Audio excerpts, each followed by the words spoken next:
Hello everybody, my name is Matt Gilbert and today is going to be a short one, but today is a special one.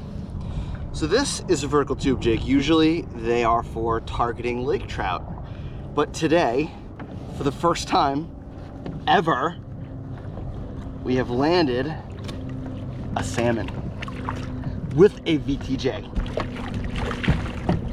He is just shy of the legal limit, so he will not be coming home with me today.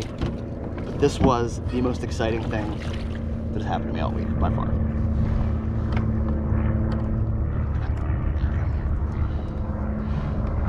Here he is, all 18 inches of joy.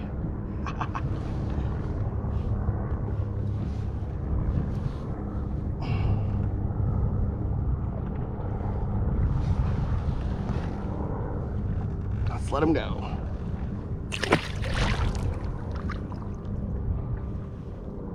That was amazing.